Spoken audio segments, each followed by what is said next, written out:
C'est un peu particulier par rapport à ce matin dans la mesure où j'ai une co-animatrice. Et merci d'ailleurs. Finalement, je ne peux pas servir à grand chose cette fois-ci. Donc Mathilde, qui fait partie des monteurs associés, vous vouliez attaquer cette table ronde en faisant une intervention vous-même. Je vous en prie. Oui, je voulais faire une petite introduction. Dire que aujourd'hui, je représente les monteurs associés qui ont été invités par le Festival de l'Industrie du Rêve à co-organiser cette table ronde. C'est bien là, le truc, nous avons souhaité donner la parole à des nouveaux chefs monteurs pour qu'ils nous racontent en fait comment ils ont franchi ce cap, comment s'est déroulée cette première expérience de chef, et qui mettent ainsi en lumière ce qui a éventuellement changé ces dernières années par rapport à avant. Ou bon. Donc on a invité Sarah et Sébastien. Donc Sarah a monté le film Complice et Sébastien a monté le film 8 fois debout. D'une part parce qu'on a apprécié leur travail sur ces deux films, et puis des films dans lesquels on voit qu'il y a eu du travail de montage. C'est pas toujours évident. Et d'autre part parce qu'ils ont eu des parcours de formation très différents et que ça nous semblait intéressant de les réunir dans une même discussion. Sarah a étudié à la FEMIS et elle a ensuite suivi un parcours, disons, classique d'assistante monteuse sur des longs métrages avec des monteurs confirmés pendant une dizaine d'années, je dirais. Et puis elle a monté, tout en montant des courts-métrages, documentaires. Voilà, ouais. Voilà. Et tandis que Sébastien a fait un BTS audiovisuel, oui. C'est bien ça. Et puis il a travaillé pour la télévision et tout en montant des courts-métrages et en se formant de façon plus autodidacte. Complètement. Et qui n'a jamais été assistant monteur, lui, non. En fait. Il est venu accompagné de Bénédicte, qui était son assistante sur le film, justement, et Sarah, du réalisateur du film, Frédéric, du film Complice. Alors j'en profite pour les remercier d'être venus causer avec nous, parce que je sais que c'est intimidant. Moi aussi. Et bon, donc Sarah et Sébastien, vous aviez tous les deux déjà monté des courts-métrages avec... vous avez monté un court-métrage ensemble, ouais. Même plusieurs. Et, oui, j'en ai monté 4 du même réalisateur. 4 et pareil, moi 3, et Frédéric avait réalisé aussi un téléfilm que j'avais D'accord. monté. Donc c'est les réalisateurs qui vous ont proposé le film dans les deux cas. Donc ma première question qui est double, c'est comment la production a accepté ce choix. Est-ce que ça a été évident, simple, etc. Et d'autre part, est-ce que vous vous sentiez prêt à franchir ce pas, à passer ce cap, et pourquoi vous vous sentiez prêt ou pourquoi vous ne vous sentiez pas prêt? Je sais pas. Qui veut...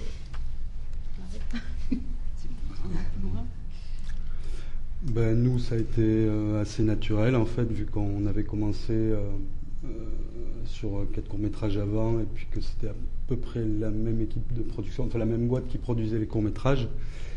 Il a semblé naturel que je sois repris sur ce long, même si je pense qu'ils auraient pu faire appel à un monteur confirmé. Et voilà, et puis après... Moi, c'est un peu là, il y avait une continuité. On avait fait, c'était avec la même boîte de production, les courts-métrages et le long-métrage de Frédéric. Et ça semblait, parallèlement, moi j'avais aussi une histoire avec la boîte de production, donc l'un dans l'autre, ça paraissait dans une continuité en fait. Il y avait une confiance. Voilà, la confiance était là.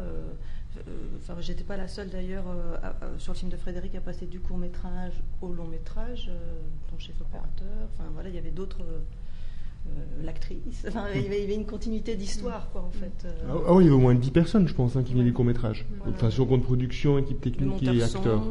Voilà, donc il y avait, voilà, ça faisait partie. Enfin, dans l'histoire du film, ça oui, on était dans une logique de continuité, nous. En tout cas, c'était pas une logique de rupture. Parfois, c'est vrai, il y a des premiers films où tout d'un coup, il y a table rase pour le réalisateur de ce qui s'est passé auparavant. Enfin, manifestement, c'est pareil pour Xavier. Chabi. Chabi, pardon. Chabi.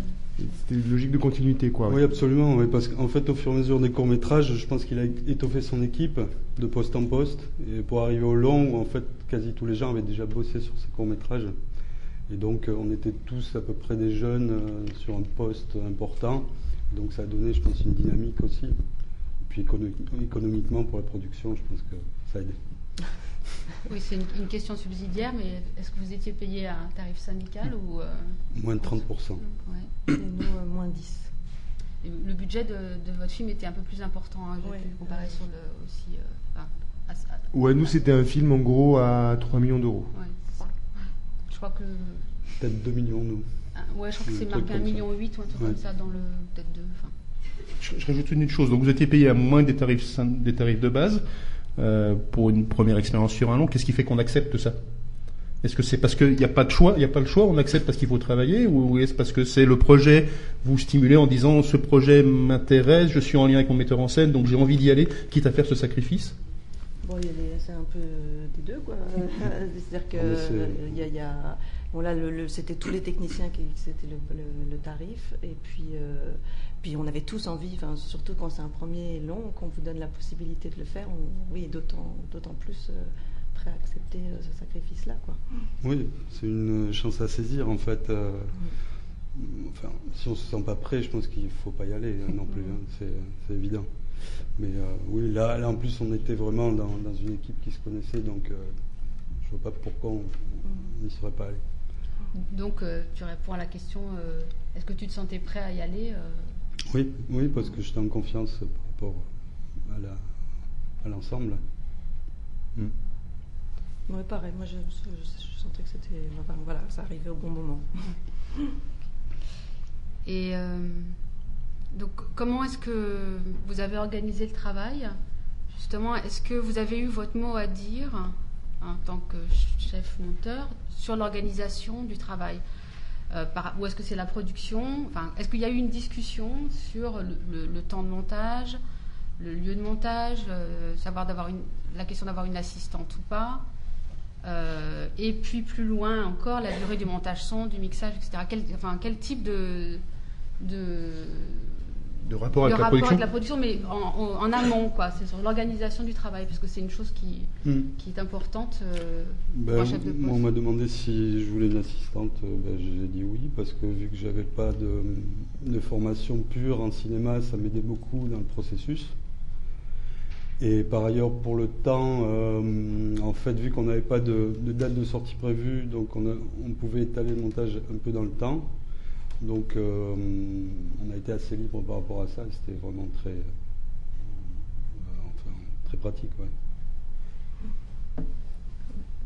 Alors moi, de mon côté, c'était assez cadré. Enfin, les choses étaient assez planifiées, organisées. Bon, bien sûr, j'ai été consultée. Mais sur les grandes décisions, enfin on les a vues ensemble, mais il y avait un planning qui était là. Je sais que ça me paraissait cohérent, quoi, par rapport à moi, j'ai pas eu d'assistant sur toute la longueur des films. J'ai eu quelqu'un donc qui est venu que j'ai demandé, qui venait pour le dérush, et puis qu'après qui était supposé être là pour la finition. Et par contre, j'avais tenu à ce que dans l'organisation du travail, que le montage des directs soit quelqu'un qui vienne du montage image. Et puis voilà, les quelques réajustements, je sais qu'au final on a eu deux semaines de montage de plus. Ça s'est fait aussi en discussion continue avec la production, quoi, sur l'organisation du film. Mais donc il me semble que tu m'avais dit que vous avez étalé le montage sur une très longue période. Oui, en fait, je pense qu'on a eu entre 3 mois et demi et 4 mois de montage pur.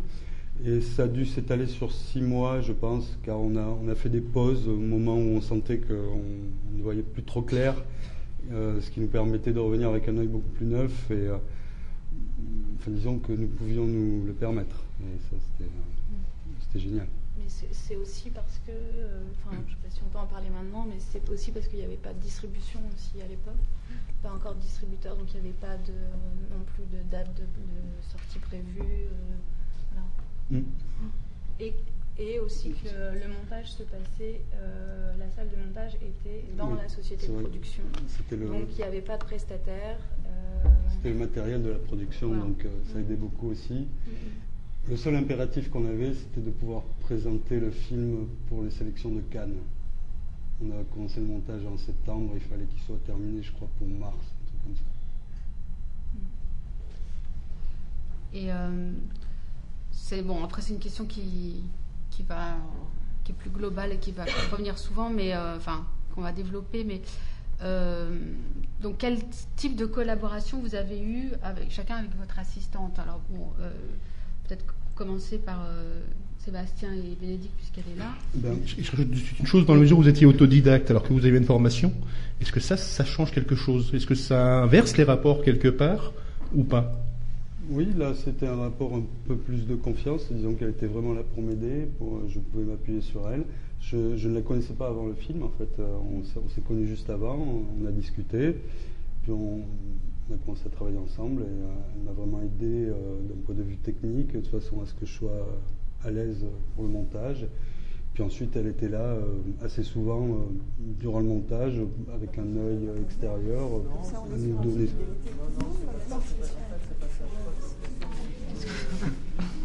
Qu'est-ce qu'on entend?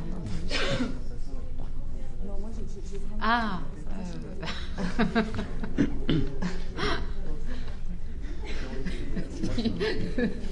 Donc elle était là pendant le montage assez souvent avec un œil extérieur pour nous donner son avis, qu'on écoutait évidemment.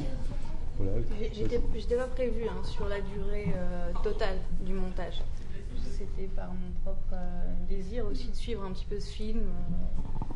Donc je venais relativement régulièrement aussi dans la salle de montage pour assister aussi tout simplement au travail, parce que sinon on est assez catalogué maintenant. Les assistants, hélas, viennent au début et puis reviennent à la fin et on suit toute la chaîne. On ne suit plus en fait la chaîne de fabrication maintenant des films, ce qui est un peu regrettable.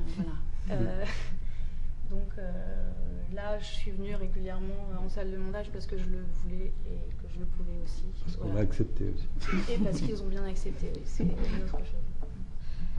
Mais tu es prévu et payé combien de temps en fait sur la durée? Le temps de la synchro en fait, donc le temps du tournage. C'est pas un forfait en fait général qui comprenait des interventions au milieu? Non, après c'était non. C'était vraiment le temps donc, de la synchronisation et du rangement des rushs et 2 semaines. Je me souviens plus en fait. Ouais, donc c'est à peu près 7-8 semaines. Voilà, 7-8 semaines. Sur une durée quand même globale de 3 mois et demi effectif de montage et qui s'étale sur plus de temps. Avec parfois des petites venues ponctuelles, bien sûr, pour les projections.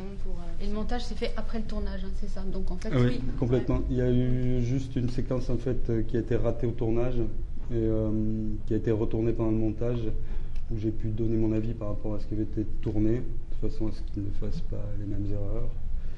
Et voilà, c'est le seul tournage qu'il y a eu pendant le montage. Donc ça veut dire, pour finir sur cet aspect-là, c'est que Bénédicte, tu as travaillé pendant le tournage alors que Sébastien n'avait pas commencé, et qu'après tu es venu régulièrement tout le temps, voilà, mais gracieusement, comme on dit. Oui, clairement. Oui. Et aussi parce que le réalisateur a bien accepté, bien sûr, que je sois là. Oui, mais enfin ça me paraît le minimum, mais enfin. C'était pas évident. Au départ, c'était pas joué du tout, en fait. Non, il comprenait pas pourquoi je devais être là, donc je lui ai expliqué que je devais apprendre mon métier et que je ne pouvais l'apprendre que comme ça en fait. Voilà, donc ça m'intéressait et puis tout de suite ça n'a pas duré longtemps la discussion, il a vite compris et ils ont accepté tous les deux que je sois présente, mais non c'est pas si évident que ça, parfois. Mais moi j'ai repris en fait l'assistant avec qui on venait de sortir, j'ai monté une série pour la télé et lui par contre il avait été tout le long vu que ça s'étageait sur plusieurs mois, enfin on est resté 5 mois ensemble, donc je lui ai proposé le long métrage et là par contre moi j'ai pas eu vraiment les choses étaient dealées de telle sorte que voilà je l'avais au début et à la fin pour les sorties et Et donc ce qu'il a fait, donc il y avait un échange, lui il a dû commencer une ou 2 semaines ou 10 jours après le début du tournage parce que le laboratoire était en Suisse, donc ça, voilà, il y avait un temps incompressible pour revenir à la salle de montage. Donc il a dû commencer une semaine ou 2 avant moi, et puis il a dû finir une semaine ou 2 après la fin du tournage. Et puis sur la sortie, j'ai de la peine je sais qu'il est venu à un moment donné du gros de la sortie. Après, ça c'est peut-être... moi j'ai été assistante, donc il y avait aussi des choses qui faisaient que sur la fin, quand il y a des petites rectifs, moi j'avoue que j'ai de la peine Enfin, l'organisation du travail fait que d'appeler quelqu'un pour faire une sortie alors qu'il est 7h du soir et que... Donc il y a des choses que je prends aussi, que j'ai fait pour alléger et aussi dans l'organisation pour que ça aille plus vite ou que je me sentais pas de lui demander de venir tard le soir juste pour faire une sortie. Enfin, ça nous met en tant que chef de poste dans des positions pas agréables parce que à la fois le travail doit être fait mais on a envie qu'il se fasse dans de bonnes conditions aussi pour la personne qui vont avoir à les faire et c'est dans cet équilibre-là qu'on se retrouve pas forcément toujours, quoi. Enfin, au niveau des sorties, en fait, ça reste flou. Est-ce que ça veut dire qu'en termes de production, dans un sens comme dans l'autre, même si vous c'est particulier parce qu'il y avait une structure presque familiale, j'ai l'impression de son dire, parce que le film est coproduit par la sœur du réalisateur, est-ce que vous avez l'impression d'avoir eu les moyens nécessaires pour mener votre travail à bien? Est-ce que vous avez l'impression que ce que vous aviez en main, c'était suffisant pour que le projet soit cohérent au final? Je pense qu'on peut toujours faire un peu mieux. Là, en l'occurrence, moi je sais que j'ai fait une erreur de ne pas être vigilante sur le fait que, en termes de digitalisation, c'était bien prévu qu'il y ait 2 salles. Et en sortie, il n'y en avait plus qu'une. Et donc comment on fait si la monteuse elle travaille dans la journée pour finir le film en purement montage, quand est-ce que la personne est supposée venir faire les sorties? Et ça, cet aspect-là, je pense que j'ai aussi à apprendre. Je serai plus vigilante, j'essaierai en tout cas d'imposer le fait d'essayer d'avoir au moins une 2e salle qui soit prévue pour que la personne puisse au moins travailler 2 jours, quoi. Au plus agréablement possible, quoi. Et ça, je trouve que c'est clair que c'est pas facile sur un film qui nécessite pas de trucage, parce que souvent, on vous dit, il n'y a pas de trucage, donc pas d'assistant. C'est trouver quand est-ce que les choses se font.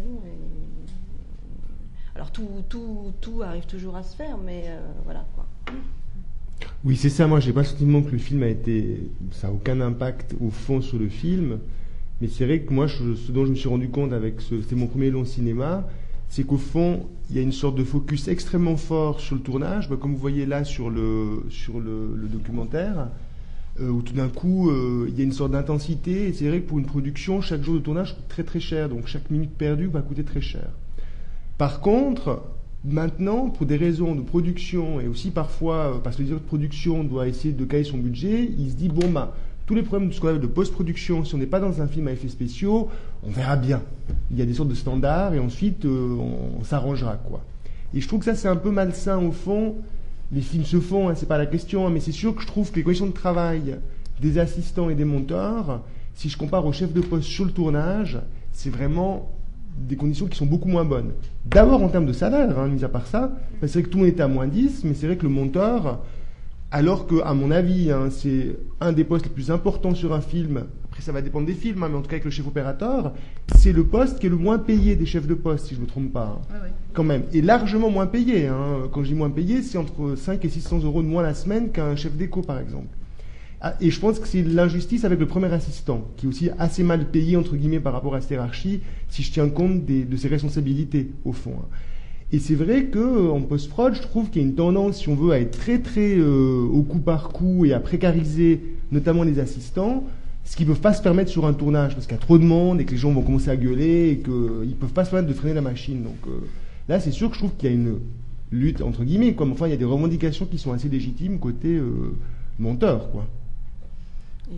Je sais qu'on en avait reparlé après avec Frédéric. Je sais que, en fait, donc au départ, moi j'avais eu un forfait aussi dealé sur la fin, sur le mixage, les synchros, la musique, tout. Et au final, j'étais quand même là tous les jours, en fait, jusqu'à ce que le film se termine. Et on savait que tu serais là tous les jours, en plus. Voilà. On avait toujours travaillé comme ça. mais d'autant plus sur le long métrage. Là, je sais que des fois, ils sont en train de tortiller pour voir est-ce que le monteur est nécessaire au mixage ou pas. Enfin, il me semble que j'ai été un interlocuteur jusqu'au bout, quoi. Non, mais je connais pas un réalisateur qui ne veut pas avoir son monteur au mixage.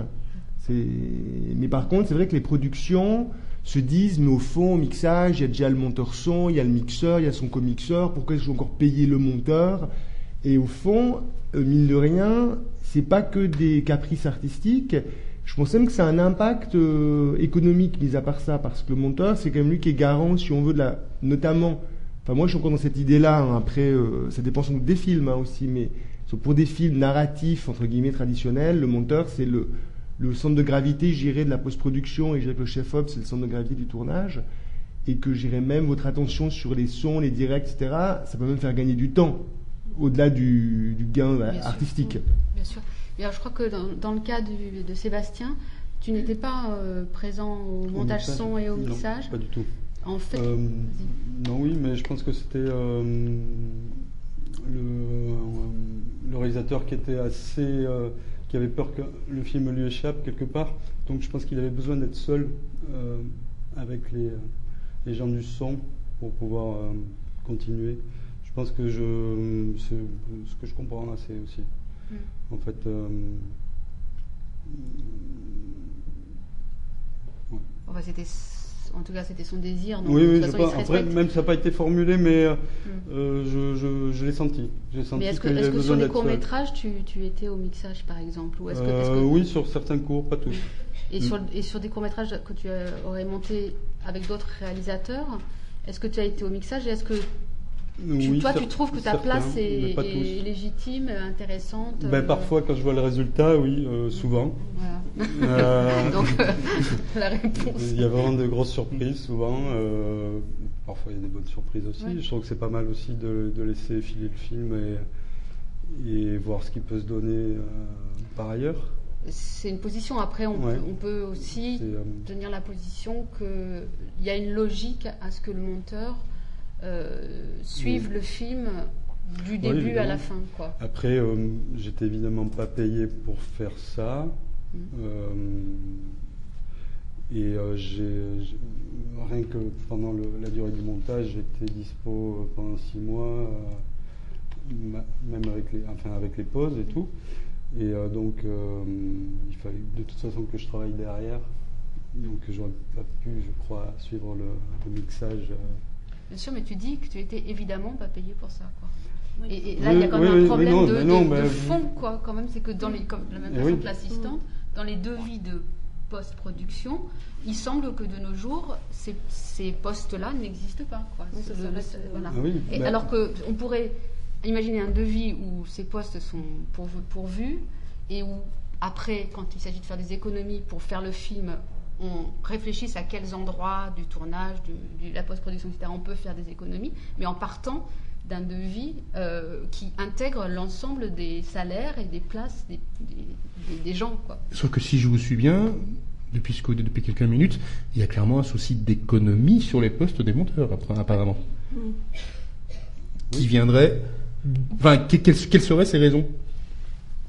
C'est multiple, mais comme disait Frédéric, c'est-à-dire que les directeurs de production qui font les devis de tournage, enfin le devis du film, ils font en général le devis de l'ensemble de la filière, c'est-à-dire jusqu'à la fin de la post-production. Il y a assez peu de sociétés qui ont à demeure un chargé de post-production qui va prendre en charge ce devis.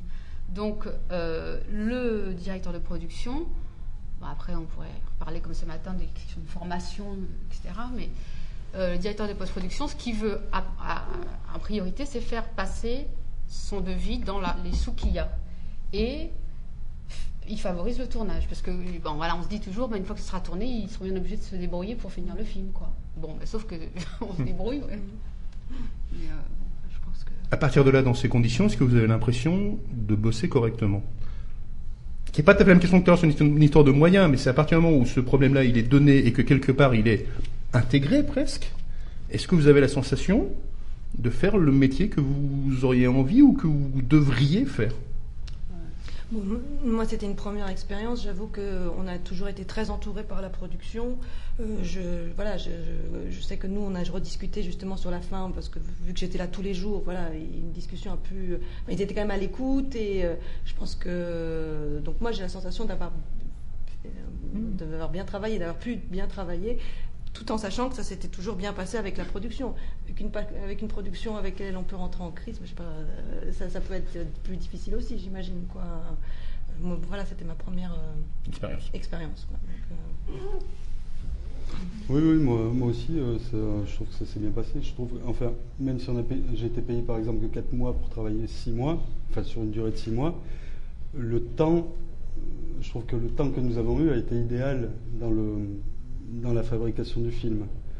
On a eu le temps de faire les choses bien. Enfin, je ne dis pas qu'on a pris les meilleures décisions, mais en tout cas, de réfléchir à ce que nous faisions, quoi.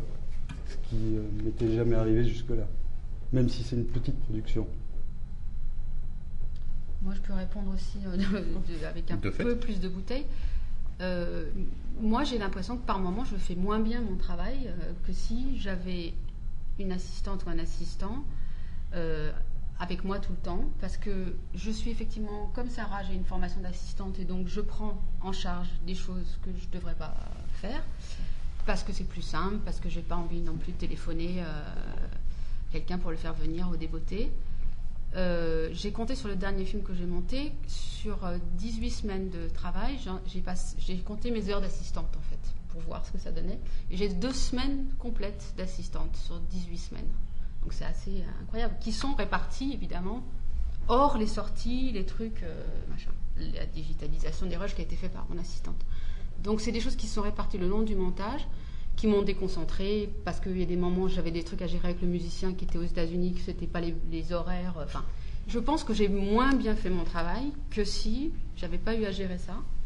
Et pour ce qui est de la fin, montage, son, mixage et tout ça, c'est pareil. Moi, je viens tous les jours, et les productions comptent sur notre conscience professionnelle, notre désir de bien faire notre travail et bien faire le film.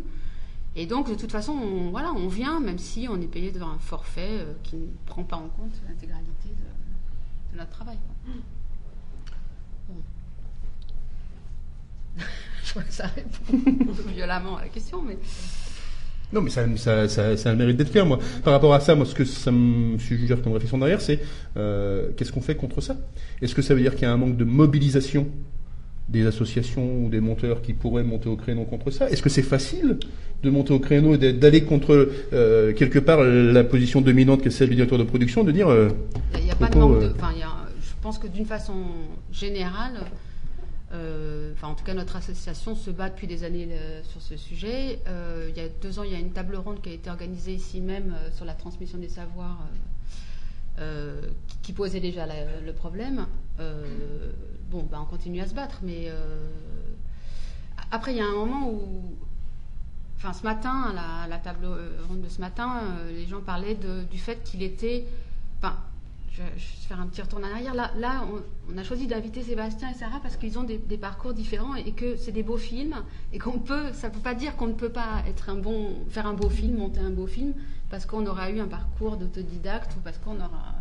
ça nous semblait important de voir ce que ça supposait dans les 2 cas comme différence, quoi. Mais tout ça pour dire qu'on ne peut pas dire... il faut... que les gens soient formés par le biais de l'assistanat et que c'est probablement la meilleure école, quoi. Et en même temps que les producteurs nient cette formation-là. C'est-à-dire que, de fait, vu qu'ils ne la financent pas, c'est comme s'ils niaient la nécessité de se former correctement, complètement, pour devenir chef monteur. Après, on se débrouille aussi, quoi. On trouve par soi-même... Je pense avoir déjà avoir votre réponse, mais Frédéric, vous avez un point de vue en tant que réalisateur sur cette question-là aussi, je suppose. Ouais, mais bon, nous, sur notre film, c'est comme disait Sarah, je trouvais que grosso modo, quand même, c'était un film qui était plutôt bien financé pour un premier film. Et je dirais, sur mon film, au sens strict, franchement, je trouve que la production était très cohérente et vraiment réglo, quoi. Et je dirais, quand je vois dans des exemples sur d'autres personnes, ou le système, ce que je peux voir, parce que je suis pas non plus...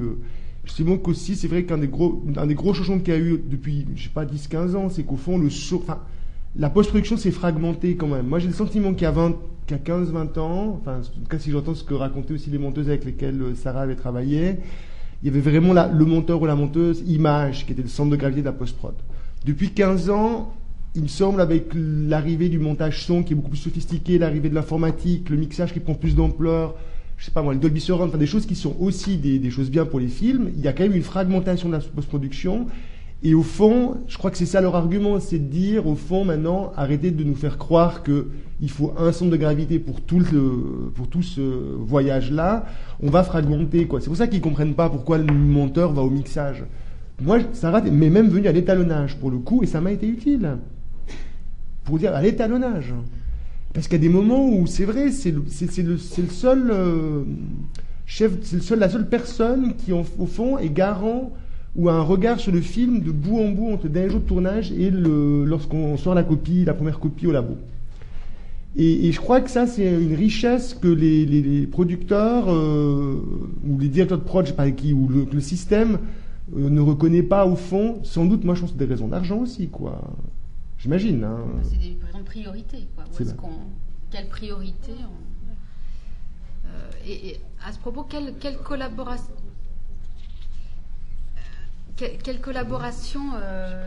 avec les autres chefs de poste vous avez eu l'un et l'autre pendant je sais pas, avec le chef op, avec l'ingénieur du son, est-ce qu'il y a eu un échange Avec le chef op, pas particulièrement, non. Et le son, ils sont venus à quelques étapes du montage, voir un peu où c'en était. On a eu quelques projections en test. Il y avait une réunion de post-production quand même avec tous les chefs de poste, enfin de post-production, mais avec tous les chefs de poste du tournage, ce qui était assez important aussi en fait, pour qu'on puisse tous savoir. Il y a eu un peu plus de discussion pendant le montage qu'après le montage en fait, avec surtout les gens du son. Et avant le montage, donc il y a eu cette réunion. Et avant le montage, super importante. Avant le tournage. Avant le tournage, il y a eu cette réunion. L'équipe montage, on avait demandé qu'il y ait cette réunion aussi avec toute l'équipe de post-production. C'est-à-dire qu'on était une grande équipe, c'était formidable. Ouais. Non mais enfin, au moins on savait. Il y avait une communication. Il y avait une communication dès le départ, qui est assez importante en fait. Et voilà. Pour plein de choses techniques, tout simplement, ou autres quoi. Voilà. Est-ce que ça signifie qu'en tant que monteur, vous avez l'association d'être isolé parfois? Bon, le fait d'être quand même seul, oui, de fait, c'est vrai. Après, à soi de se reconstruire. Je sais que nous, on était quand même. Enfin, moi, je sais que j'avais été aussi bien entourée par la production qu'on a essayé de refaire venir. Un chef opérateur est venu voir le film en cours de montage. Voilà, mais de fait, on est quand même. Voilà. Dans une position particulière. Voilà, ouais, tout à fait. Le fait d'être seul.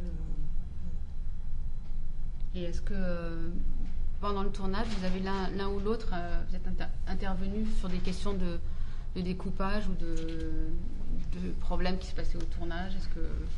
Ou est-ce que ce travail avait été fait en amont? Comment ça se...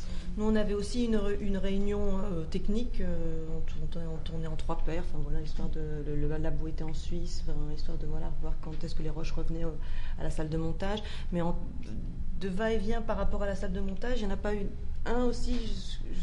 Dont je me rappelle, c'est que vu que moi je voyais les rushs tellement décalés par rapport aux journées de tournage que voilà, le dialogue n'était pas forcément possible ou nécessaire par rapport à ça. Surtout, on était plus dans les décors. Oui, voilà, donc c'était pas, enfin, je veux dire, même ça servait à rien, hormis de déstabiliser le réalisateur si j'avais quelque chose. Mais si tu avais vu un truc, on aurait pu y avait eu mais... vraiment une catastrophe, mais sinon. On parlait plutôt des comédiens, voilà, des choses comédiens, comme ça. Mais ça, c'est un échange. Oui. Aussi pendant le tournage. Pendant le tournage, ouais. Et puis. À propos du découpage, en fait, le réalisateur est venu me voir un peu pendant la préparation, bien qu'il travaille le découpage avec son chef-op, mais il est venu me voir pour 2-3 séquences sur lesquelles il n'y avait pas trop d'idées. Puis après, il y a eu cette fameuse séquence encore qui a été ratée au tournage, où là, j'ai pu vraiment, vu que de toute façon, je savais ce qu'il nous faudrait. En plus, j'avais déjà fait un test de la séquence, disons, ratée au tournage. J'avais déjà monté. Je voyais très bien ce qui ne fonctionnait pas. Donc, à partir de là, j'ai pu demander à peu près ce que je voulais, même si c'était compliqué, parce que c'était la séquence de fin qui est une séquence de noyade. Et en fait, c'était des contre-champs qui ont été tournés sur une autre plage que celle d'origine. En l'occurrence, ça avait été tourné dans les Landes et la deuxième tournage a été fait en Normandie. Donc voilà, il ne fallait pas trop se rater à ce niveau-là. Et en plus, comme tu as monté après le tournage, à la différence de Sarah qui montait pendant le tournage, qui a commencé, forcément l'échange ne peut pas être le même par rapport aux comédiens, au travail. Mais on a eu, il y a eu des cas où, en fait, vu que de toute façon ça avait été tourné, moi je commençais à monter, on a eu des séquences qui ont été vraiment très mal réalisées au tournage, qui n'ont pas pu être sauvées au montage. C'est une séquence de chute, en fait, qui était pas bien découpée. Il y avait une cascade totalement ratée, et puis là on se dit que si on avait été consulté auparavant, ça aurait été tourné sûrement différemment.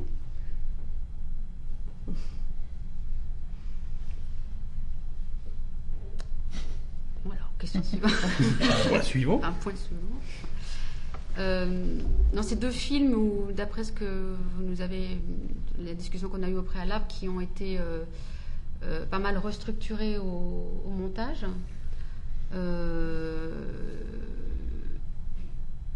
dans un cas, parce que c'est une histoire qui joue sur deux époques, un flashback, deux époques différentes avec des flashbacks. Et dans l'autre cas, parce que il semble que c'était un film dont il n'était pas facile de trouver la forme, le ton et le rythme. Ouais. Et donc, comment est-ce que vous pouvez nous parler un petit peu du travail justement avec le réalisateur dans ces moments-là, dans ce moment où évidemment, éventuellement on jette des séquences, où on remet les choses en question et tout ça, comment ça s'est passé Ouais. En fait, nous, le problème du film, c'est que c'est un film qui alterne entre drame et comédie, et qui est sur c'est un peu un film d'errance aussi. Donc il fallait trouver un rythme relativement lent sans être ennuyeux, et trouver ce juste milieu entre comédie et drame. Donc là on est passé par des versions extrêmement différentes du film. Déjà, on a commencé par monter le film par rapport au scénario. On s'est rendu compte qu'on était beaucoup trop long de toute façon, donc on a dû jeter des séquences. Mais quelles séquences jeter dans un film qui est un peu une errance? Donc c'était un travail de permutation, de séquences qui disparaissaient pendant des semaines et qui revenaient, qui sont revenues au dernier moment de façon différente. Et pour en arriver après à finalement un chapitrage avec des titres qui nous permettaient de faire passer un peu plus de temps, de donner une impression de temps aussi. Et voilà.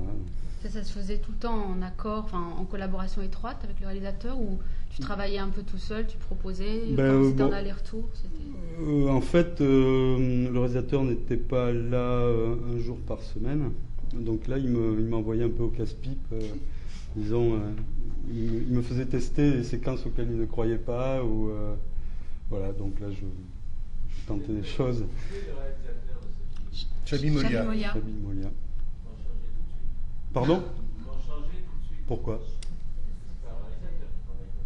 Oh, ça c'est. Il n'y a pas de méthode, hein. Pourquoi pas? Non. Mais tous les réalisateurs sont comme ça. C'est un cas récurrent, ça. Tous les réalisateurs sont comme ça. Je vous garantis. Mais le film aurait pu être présenté dans la façon dont il était écrit, sauf qu'au montage, on s'est rendu compte qu'on pouvait l'améliorer. Donc, je pense qu'arrivé au montage, en fait, il y a certaines certitudes qu'on perd, et qu'on soit réalisateur ou autre. Et qu'au-delà de ça, le procès d'attention que vous faites au réalisateur je pense que tous les réalisateurs l'ont à un moment ou à un autre. C'est plutôt l'objet fini qui compte, pas forcément ce qui s'est passé en amont.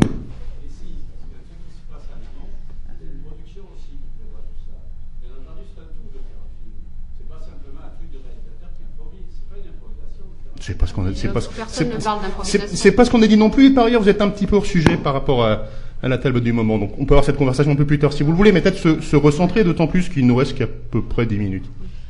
Ben nous, je sais que le film de Frédéric était très écrit, avec une alternance de temps entre le passé et le présent, mais ce qui fonctionne à l'écrit ne fonctionne pas forcément une fois monté, une fois à l'image. Donc je sais que, bien qu'il y a eu beaucoup de travail au scénario, il y en a eu aussi quand même en montage.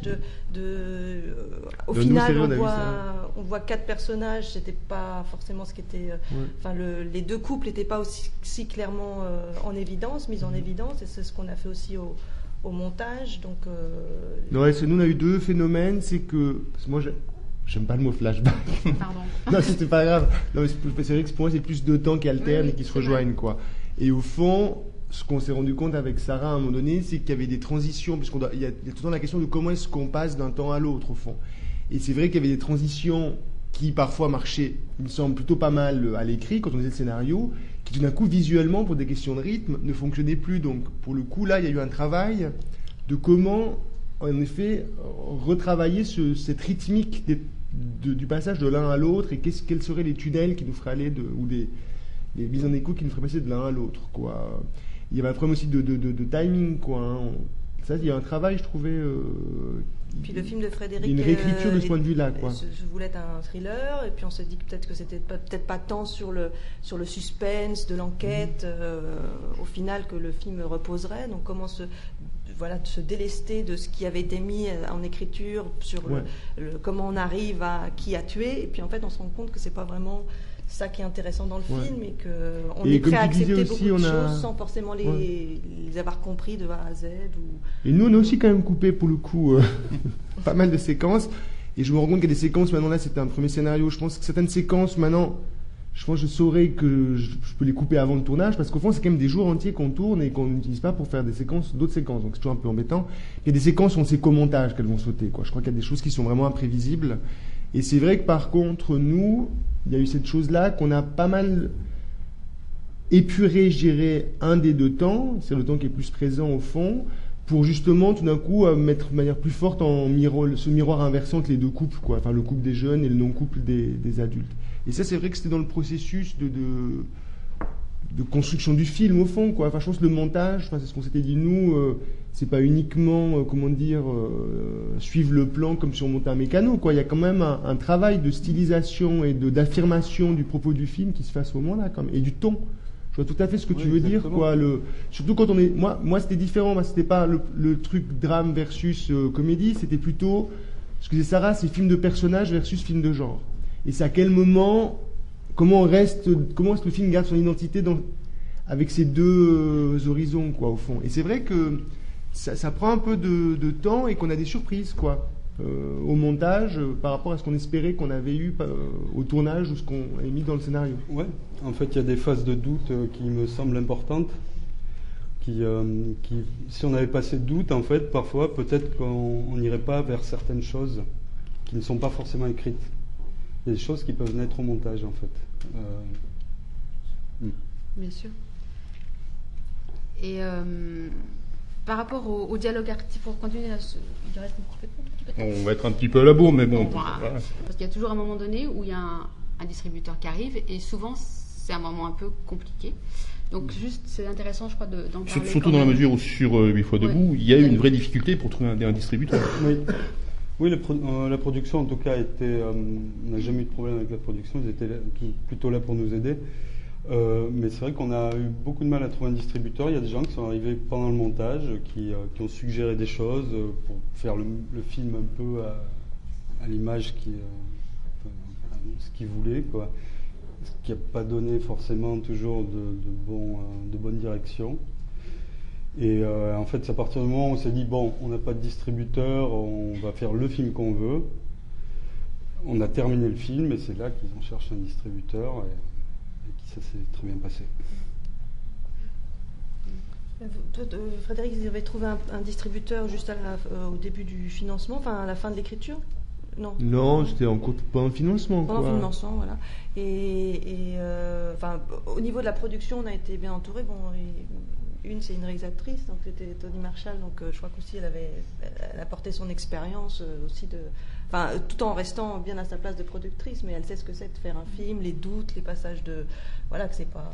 C'est que je pense pour les deux films, j'imagine aussi pour le film 8 fois debout, on était quand même plutôt dans des parti pris de films entre guillemets d'auteur au fond, donc le producteur ils n'ont pas qu'en tête quand même la rentabilité du film au fond, il y a quand même le plaisir qu'un univers se mette debout quoi, donc c'était des interlocuteurs assez privilégiés. Et nous c'est vrai qu'on a eu de la chance avec le distributeur quoi, pour le coup, qu'on a voulu intégrer dans le processus de montage, qu'on avait le sentiment qu'on avait une première version à lui montrer.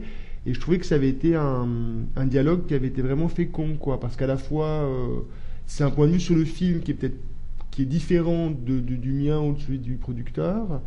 Et pour le coup, ils étaient aussi à l'écoute de ce qui pouvait marcher ou ne pas marcher, quoi. Et je trouve que ça a été important parce que ça crée une confiance qui s'est installée et qui a fait que tout d'un coup ensuite, parce que c'est vrai, parce que le distributeur au fond, dans la chaîne, c'est celui qui de manière directe, je ne sais pas de manière indirecte, prend quasiment le plus de risques, quoi, au fond. Donc c'est sûr que si ça se passe mal avec le distributeur, c'est toujours pénalisant pour le film en général, quoi. Et moi, j'ai trouvé que là, nous, on avait un distributeur qui avait une bonne taille par rapport à la réalité du film, quoi. C'était ni un énorme distributeur qui n'aurait pas su quoi en faire, au fond, ni un tout petit qui n'aurait pas eu de force de frappe, au fond. Donc, je trouve que c'est important. Dans l'équation, le distributeur, il est vraiment fondamental, quoi. Et son arrivée, à quel moment il intervient, il arrive, on lui montre le film. Pour moi, c'est quelque chose de très important aussi.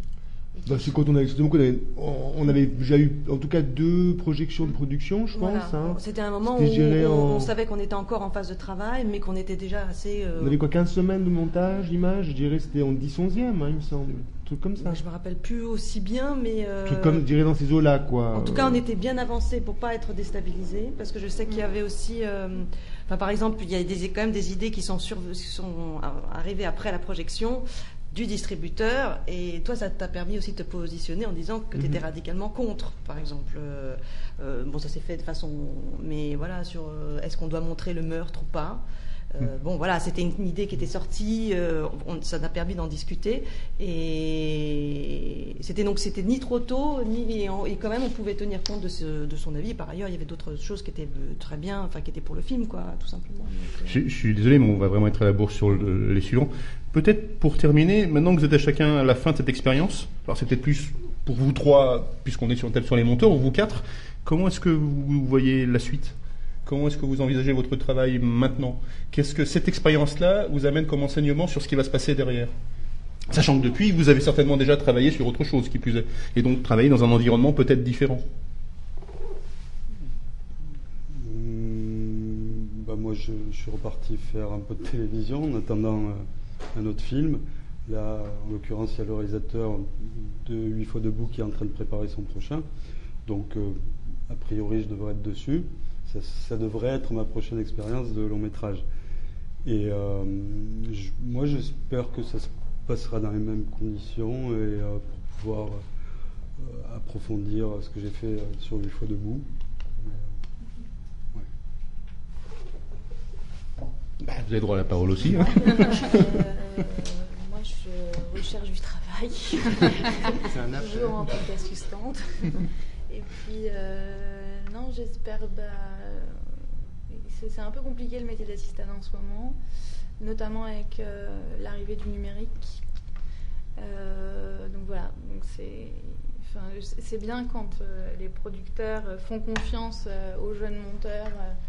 Ou assistants qui deviennent aussi jeunes monteurs par la suite normalement, qui fassent un petit peu confiance, quoi, comme il s'est passé sur 8 fois debout, où la productrice a fait confiance aussi à un jeune monteur, et ça s'est très bien passé, donc ça peut très bien se passer.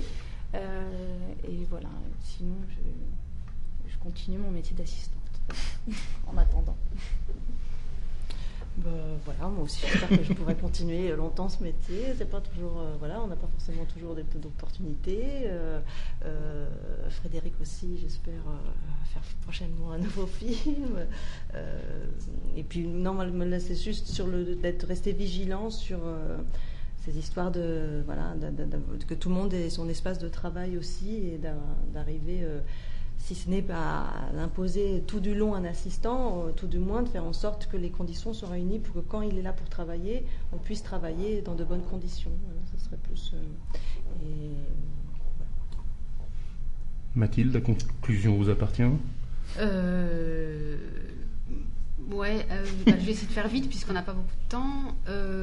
Mais on a quand même pas abordé, c'est quand même des sujets très complexes et autres. Oui, on ne peut pas tout aborder. Le temps fait que... non, juste par rapport à les questions d'arrivée du numérique, parce qu'on a un petit peu effleuré, et par rapport à ce qui s'est dit ce matin sur l'arrivée du montage virtuel des ordinateurs, moi je ne suis pas tout à fait d'accord sur l'idée qu'on s'est stabilisé en montage dans cette...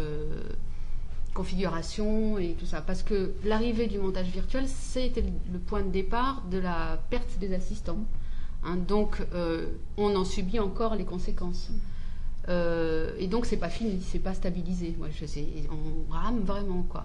Et l'arrivée des nouveaux outils, des nouvelles caméras et des nouveaux supports numériques, etc., comme disait Caroline Champetier, ça change tous les 6 mois, il faut se tenir au courant techniquement.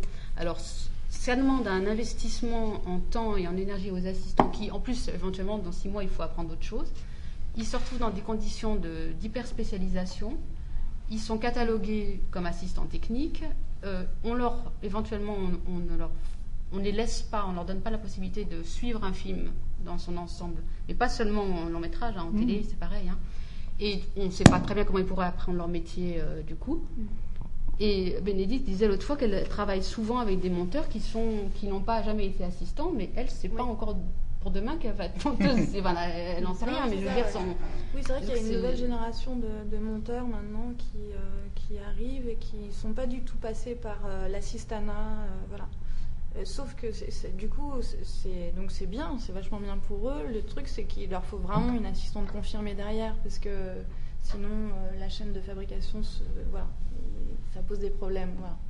Mais, et donc là, c'est quand même une question. Les monteurs de demain, quelle formation, quelles compétences ils vont avoir, si ce n'est une auto-formation. Et on sait que quand même l'essentiel, ça s'est dit déjà ce matin, du travail de fabrication d'un film, le projet est un projet collaboratif et c'est un réalisateur qui groupe autour de lui des gens avec qui il veut travailler. À un moment donné, il y a une aberration complète dans la chaîne de transmission du savoir, quoi, je pense. Je sais pas si... Mais moi, ce que j'ai pas compris par contre, c'est que les monteurs associés, c'est le même type d'association que l'AFC, par exemple. C'est une association de monteurs, mais le même type. Je sais pas, c'est une association de loi 1901, donc je sais pas, c'est une association. Mais c'est pas une association par laquelle on rentre en cooptation. C'est une association qui regroupe des monteurs, des assistants monteurs, des stagiaires monteurs, et qui n'exige pas effectivement d'avoir fait 3 longs métrages. Parce que moi, c'est ça, en tout cas, par contre, pour le coup, que j'ai jamais compris avec les monteurs, donc indépendamment de l'enregistrement des monteurs associés, c'est pourquoi il n'y a pas... Parce que je prends l'AFC, c'est donc l'association des chefs opérateurs, où c'est vrai que c'est des critères assez... Il faut être coopté, il faut avoir fait tant de films, ce qui, me semble-t-il, leur donne plus de force de frappe en termes de négociation. Et je me suis posé la question, pourquoi il n'y avait pas même sur les génériques, hein, les Américains l'ont, enfin dans les pays anglo-saxons. Je crois même en Italie, il me semble qu'il y aurait l'équivalent un peu de... Et parce que c'est une autre idée d'une association que nous, on a mis en place. Enfin, nous, je dis, c'est pas moi, donc je ne veux pas en prendre la...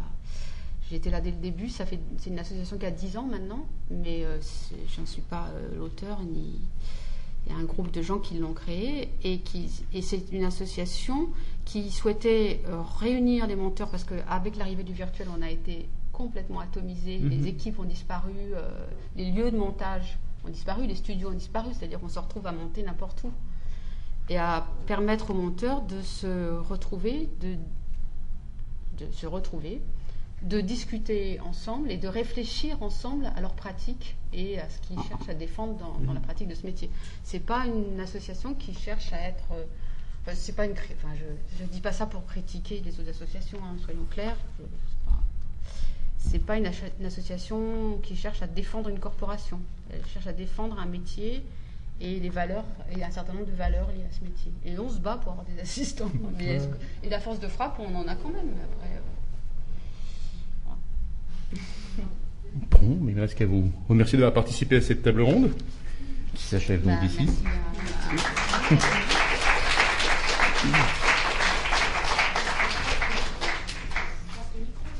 On passe le micro. On a le temps d'avoir un échange avec la salle ou pas?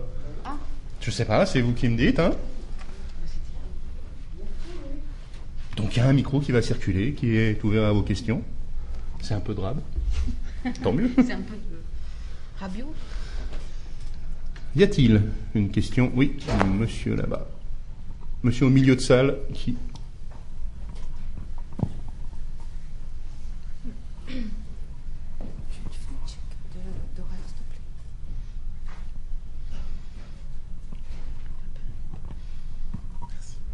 Bonjour. Oui, donc c'est pour vous demander, vous attendez quoi du réalisateur pour que vous puissiez exprimer votre créativité en tant que monteur?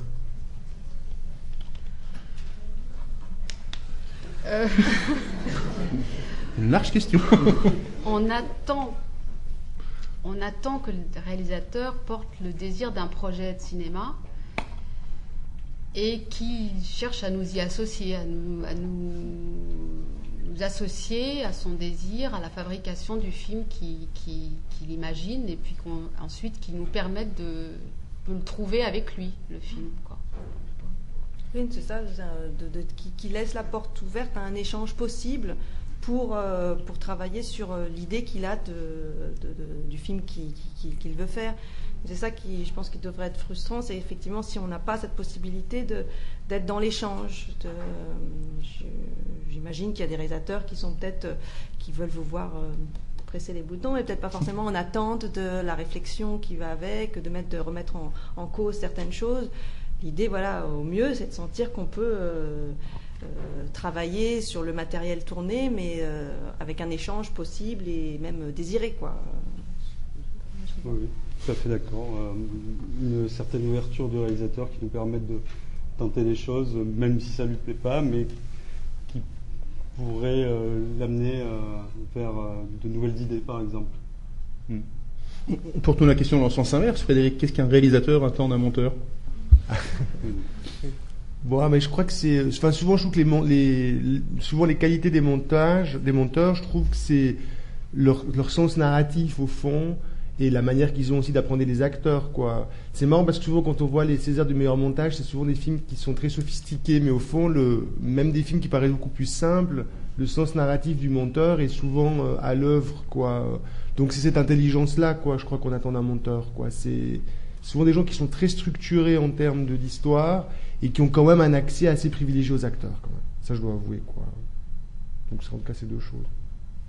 Une autre question dans la salle, peut-être?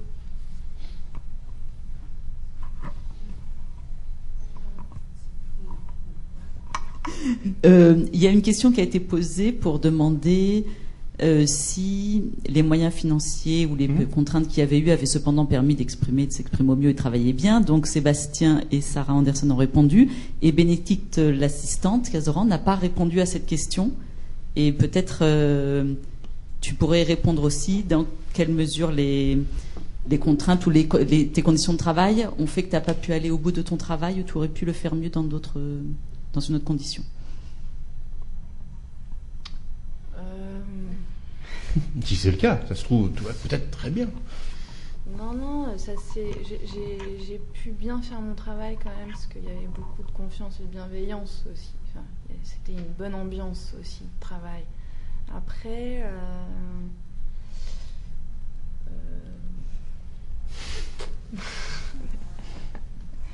je vois pas où tu veux en venir, Axel. Non. Mais c'est sûr que, en même temps, il y a quand même un truc sur la transfert. Si j'avais pas pu venir, par exemple, sur le montage, Enfin, si j'avais été là, payée à être tout le temps en double poste, ça aurait été complètement... ça aurait été formidable, quoi, de pouvoir suivre le montage de A à Z et d'avoir même pouvoir faire des interventions ou que Sébastien puisse se permettre de me demander des choses aussi auxquelles il a peut-être pas forcément pensé parce que j'étais pas là, tout simplement, en fait. Comme je pense à des sons qui peut manquer souvent au montage, en fait. Ça, c'est l'assistant qui peut s'en occuper, parce que le monteur n'a pas forcément le temps d'aller chercher des banques de sons pour ajouter comme ça, voilà, une ambiance narrative, des sons utiles, en fait, au montage et à la compréhension. Voilà, si on pouvait être là sur la totalité, ce serait génial, quoi. Et il y aurait du travail, c'est surtout ça. Et voilà, donc c'est ça quoi. Il y a du travail. Il y a du travail à faire. Il y a toujours du travail à faire. Donc c'est sûr sur des films d'auteur et peut-être qu'il y a un petit peu moins de travail que sur des films à effets spéciaux dans tous les sens, etc. Mais encore. Mais il y a toujours du travail en fait, parce qu'il y a plein de choses qui arrivent en cours de montage, comme la musique, comme la question de son, de musique, c'est voilà, assez important, ou alors rien qu'une discussion avec le laboratoire sur des plans qui vont être prévus en trucage, etc. Donc non, vraiment, c'est un appel. Il faudrait vraiment qu'on satisfasse, enfin voilà, qu'on reforme en fait ces équipes de monteurs et d'assistants. Et je pense que pour le monteur, c'est aussi très important d'avoir une personne qui peut arriver à n'importe quel moment pour donner aussi son avis, avoir un petit peu plus de recul que lui-même sur des choses, et voilà. Moi, je me permettais d'intervenir pour vous remercier d'abord parce que vous avez les deux équipes ont très bien raconté leur aventure et ont donné, je crois, une très très bonne définition du montage. Je m'adressais à vous, monsieur, pour vous dire que le montage, c'est la dernière écriture du film et que le film, tant qu'il n'est pas monté, n'est pas produit. Donc, je trouve déjà que dans la convention collective, la seule qui existe, le monteur est dans la production et non pas la post-production. Je me permets de vous reprendre parce que je pense que le film n'est fini et produit que s'il y a l'étape du montage. Et évidemment, si le montage ne consistait qu'à mettre les plans dans l'ordre du scénario, d'abord, on n'aurait pas le salaire que nous avons et on ne nous donnerait pas ce temps-là. Le montage, c'est vraiment une confrontation au rush et une collaboration. Et je crois que tous les 4 et 5 avec Mathilde, vous l'avez bien exprimé. Par contre, la situation des assistants que vous avez exprimée n'est pas celle seulement des premiers films. À peu près 50 à 60% des films sont payés à moins 30%. Il faut demander au CNC sur tous les postes. Et 60 à 70% des longs métrages n'ont plus d'assistants tout au long du film. Vous avez un titre qui est très révélateur. Vous parlez d'industrie, monsieur, mais l'industrie du cinéma aujourd'hui n'a pas les moyens de ses objectifs. Mais heureusement, et vous taisez tous ici, la possibilité pour ces assistants de venir gratuitement, c'est qu'ils sont payés par les ACDIC, que nous allons bientôt perdre. Donc, je trouve très très intéressant d'oser oublier dans les budgets des films tout ce qui a été fait gratuitement parce qu'on ne mourait pas de faim et qu'on était pris en charge par la solidarité interprofessionnelle. Donc on a une industrie de rêve ou une industrie qui rêve et qui donne que des faux... J'allais dire qu'il y a une photographie totalement floue de la production française. Le CNC pourrait vous montrer la réalité des devis, la réalité des choses. Donc nous sommes oubliés au montage parce que nous sommes seuls dans nos salles de montage et qu'une équipe de tournage fait force. Et heureusement, sur un plateau, si on enlève un poste, voilà, il y a toute une équipe qui va bouger, qui va soutenir le réalisateur dans ses désirs. Nous, on arrive à la fin. Donc à la fin, c'est comme toujours, on est sacrifié. Et là où ils sont très forts, ceux qui nous utilisent de cette manière-là, c'est qu'ils savent qu'on ne va pas abandonner le film parce qu'on a envie de faire ce film. Donc voilà, ça marche comme ça. Mais ça marche aussi parce qu'il y a quand même une espèce de béquille qui s'appelle le chômage. Bravo. Oui, je voudrais aborder une certaine chose. Je trouve que vous avez eu raison, que vous avez raison de monter l'association des monteurs qui existe depuis 10 ans, enfin que je la connais depuis cette époque-là. je pense que ce qui pose vraiment, mais vraiment un sérieux problème, c'est l'évolution technique, qui a toujours posé problème depuis l'invention du cinéma. Et autrefois, le métier de monteur s'apprenait essentiellement en franchissant les paliers, quand on montait encore avec le collage traditionnel, quand on montait traditionnel, comme on disait, où il y avait des stagiaires monteurs qui rangeaient les rushs, qui rangeaient les boîtes, qui mettaient dans le chutier tout ce qu'il fallait, les assistants monteurs qui montaient les films, qui faisaient les collures, qui passaient les choses, etc. Et le chef monteur était essentiellement dévolu à un vrai rapport artistique avec le réalisateur, à une discussion artistique de construction du film, de reconstruction du film après le découpage technique du tournage et après la construction qui était proposée par le scénario. Et évidemment, avec les nouvelles techniques, il y a des choses qui ne se font plus ou qui sautent. Et ainsi, le monteur, disons chef monteur, se trouve pris dans les deux choses. On lui demande d'être un technicien, à savoir de faire marcher la machine, et d'autre part, en même temps, d'être au-delà d'un technicien, c'est d'avoir une idée précise sur la construction du film, sur les ellipses qu'on pourrait recréer et qui n'existent pas, sur une vision du film, c'est-à-dire de participer à la construction de ce film. Autrement dit, on lui demande d'être aussi un créateur en même temps qu'un technicien. Et le problème qui se pose là, c'est à la fois, c'est vrai, un problème de transmission des savoirs, mais c'est un problème de définition des postes. Parce qu'un poste d'assistant monteur, là-dedans, va se trouver pris en ambiguïté, en tout cas sur les films assez importants, avec le directeur de post-production, qui lui va se charger de rappeler quand il y a des sons qui manquent, de rappeler quand il y a des choses qu'il faut retrouver à droite et à gauche, etc. C'est-à-dire que le directeur de post-production chapeaute tout ça, et donc la définition des postes est à revoir. Et le problème de la définition des postes, c'est qu'il y a une nomenclature des salaires derrière qui marche avec les barèmes de base de la convention collective. Et les barèmes, attendez, laissez-moi finir, vous avez parlé jusqu'à présent. Je demande juste d'abréger un peu pour qu'on puisse savoir. Ça me paraît très important. Je suis d'accord. Et les barèmes de la convention collective, ils sont toujours figés sur les anciennes définitions de postes. Et je crois qu'il faudrait qu'on réfléchisse tous ensemble là-dessus d'une manière extrêmement sérieuse. D'autre part, pour en revenir à d'autres choses qui ont été dites sur l'accompagnement du monteur, comme l'AFC demande aussi que les chefs-op prennent le film depuis le début jusqu'à la fin de l'étalonnage et jusqu'à la copie standard. Le monteur, peut, sur certains films, pas sur tous, parce qu'il y a des données aussi de production derrière. Mais c'est peut-être pas évident que le monteur soit là pendant tout le mixage. C'est peut-être évident dans un rapport avec le réalisateur qu'à certains moments, ils viennent voir ce que donne le mixage pour rappeler qu'il y a certaines choses qui ont été abordées au montage. Mais être là tous les jours au mixage, je ne suis pas certain, parce qu'il y a quand même un personnage principal qui suit le film de bout en bout, normalement, c'est le réalisateur lui-même. C'est lui qui est le pivot central de tout ça, et c'est lui qui doit articuler entre les différents secteurs de travail qui l'accompagnent, qu'il soit créateur ou qu'il soit technicien d'ailleurs. Et c'est lui qui, à chaque moment, doit décider de ce qu'il veut, y compris au mixage, y compris partout. Ça ne veut pas dire qu'il ne s'accompagne pas de conseils, mais ça veut dire que, in fine, c'est lui qui a la décision. Il a le final cut. C'est même pas le producteur qui a le final cut. C'est le réalisateur. Alors, il y a beaucoup de choses à réfléchir là-dessus. Je pense qu'il faudrait un petit peu évoluer par rapport à notre façon de voir d'ancienne. Moi-même, je les ai... Je vais essayer de répondre un peu vite.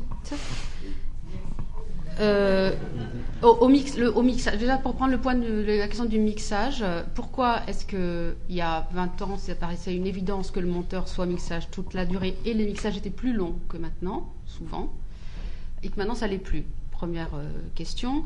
Deuxième question, la question de la double casquette du monteur technique et artistique, elle a toujours été ça. C'est pas plus difficile de faire marcher un Avid que de faire marcher une table de montage, franchement. J'ai fait les deux, je peux vous dire que c'est pas plus difficile. Après, la question des directeurs de ils sont apparus curieusement au moment où les assistants ont disparu. Ils n'existaient pas avant. Donc il y Question a quand même technique. quelque chose qui... C'est la technique, parce que surtout, Non, la technique. surtout quand vous avez un tas d'effets spéciaux compliqués et Les assistants variables, c'est tout ça. sont plus à même de gérer les effets spéciaux que les directeurs de post-production. Je vous garantis, moi j'en connais 2 qui sont très bien, le reste, Ça c'est dépend moi qui leur lesquels. apprends leur métier, donc c'est tout. Non, ça Et- dépend lesquels, il ne faut Bah, pas oui, généraliser, c'est pas ça- possible. Il y en a beaucoup qui bref. sont Non, mais très surtout- inefficaces. Surtout, ils n'exécutent pas, c'est les Mais oui. assistants qui exécutent, les directeurs Non, de mais post-production ce que je veux sont dire des par là, c'est que coordinateurs. chacun a sa fonction et que chacun a sa chose.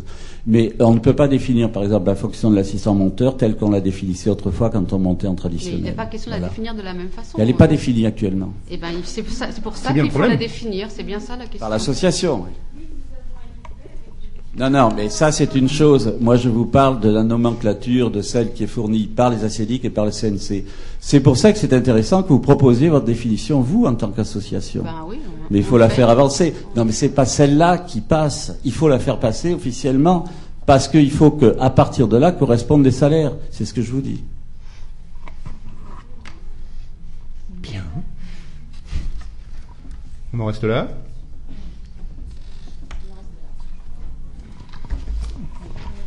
Merci encore.